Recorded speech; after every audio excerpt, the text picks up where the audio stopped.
Division I, Luke Boff will return to his match that decides on whether or not he can go for third place or not. His opponent, predominantly maroon singlet. Well, actually, quite active type of a singlet he has there. Right now, no points. This is a 1-minute first round period. His opponent is Tigray Scales from Cincinnati, Colorado. So I guess this color is a little bit black and red. Boff having a pretty good tournament so far this year. He pinned in order to get to this point, had an 11-4 win in the first round of councils. He's really been putting together a nice consolation bracket type wrestling tournament. His opponent, Tigray Scales, also comes in with a lot of wins underneath his belt. 36-5, but only a sophomore at this size. Pretty good sized young kid. No points awarded at the conclusion of the first period, so now we move on to the second period. Scores knotted at zeros. Looks like a potential equipment malfunction, which includes the shoes. He might just tape it up. That's what I've seen typically done. We'll see what they decide to do. Coaches of Perrysburg taking advantage of the opportunity to get one last-minute coaching in. A couple of tips, especially after seeing a minute, trying to assess the wrestler. That's what happens in live wrestling during this time. It's a good opportunity for me to give you an update on the scores. Oregon Clay still holds a third-place spot in Division I with 54 points. Solon is right behind them with 49 points. So these finals and the results of this round and the next round, the finals round, are extremely critical to Oregon Clay being able to hold position at third place. But nonetheless, a top 5 finish in Division I is very good for Oregon Clay and the track in its first few seasons here, setting the bar high. We resume this match in the second period, at the very start of the second period. Scales takes bottom, Boff on top of Perrysburg in the black singlet.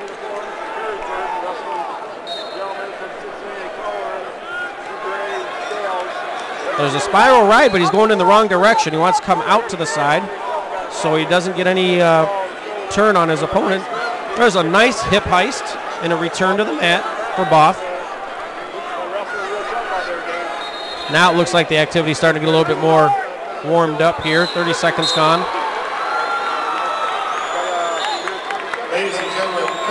Both wrestlers weighed in at 182 pounds. The new state rules says they only have to weigh in twice, on Thursday, and they can weigh out Friday or weigh in Saturday morning, which is pretty a little bit different than the years past. You had to weigh in every morning. So some of these wrestlers may not quite be their exact weight at this point in the tournament, especially at the finals tonight. Nonetheless, all the wrestlers have weighed in at the start of the tournament, so they were the same weight. There, Boff gives up the escape, although I think he gave it up willingly with 1 minute to go here in the second period. Nonetheless, it is a 1-point deficit. Trying to set up something. Both wrestlers have a square stance, so they both are defensive. There's a sugarfoot stance or a staggered stance. Each wrestler's changing off pretty well. Neither being able to close the gap and initiate some contact. There, Scales tries it. Boff pulls out. Wrestling now on mat number 5. Yep. And the difference right now is the space between them is so big, neither wrestler has really gotten an opportunity to get at each other. And just as I say it, Boff takes a chance, misses his leg, and it doesn't cost him 2 yet until just now. And that was on a missed shot. That's all. He was trying to set something up and get in there, but unfortunately, he got all air and Scales took the 2 points. Now, Boff gets the escape. The score 3-1 as time expires in the second period. Boff down 3-1. The takedown being the difference. Coaches instruct him to take down to start the third period, so We'll see if Scales has any ability to turn him, or if there's a chance Boff can go ahead and get his escape, make this a 1-point match. First move's always critical. We'll see what it is. It's a sit out, goes to hand control, then the stand up. Scales following. There's a hip heist of Scales of his own, but he decides to relinquish Boff. Now just the 1-point match.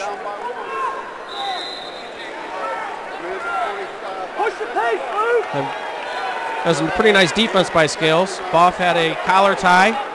Scales came over the top of it, across the throat. Right there it is again, this exact same defense. Boff having a hard time with that arm. Can't close the gap because of it. There's some pummeling. Now the space between them is getting narrow. They call Scales for stalling. I have to agree. It looks as though Boff is trying to get in. Scales is just stopping everything, but showing no offense. 1 minute, 10 seconds remain in the third period. Perrysburg wrestler trying to get into the third place match. Scales comes in for a bear hug, misses. Boff misses the inside trip and the ankle pick.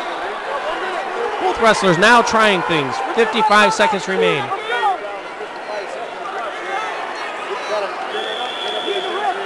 Boff has the collar tie still. Scales looks as though he doesn't care. He's gone to a Russian arm tie. He's got the wrist and behind the tricep there. You see a good picture of it. That's a Russian arm tie. And he relinquishes it because Boff defended it well. On a Russian arm tie, you want to stay square with your opponent and not allow your arm to be taken to the side. So, does a good job. Only 30 seconds remain here. Boff still down by 1. Collar tie looks like where he starts, but Scott Scales has been stopping that with his over. And there's an arm drag by Boff. Oh, and he just missed it. Drops to a double leg. Defended again by Scales. Nice couple of moves put together, but unsuccessful in his penetration. 15 seconds remain. 3-2, Boff of Perrysburg, and the black singlet still down by 1. 10 seconds now. The front headlock is trapped. 2 seconds now. And unfortunately, Luke Boff misses the opportunity to continue on and wrestle for third, but he will represent Perrysburg, Ohio, and the Yellow Jackets for the 5th place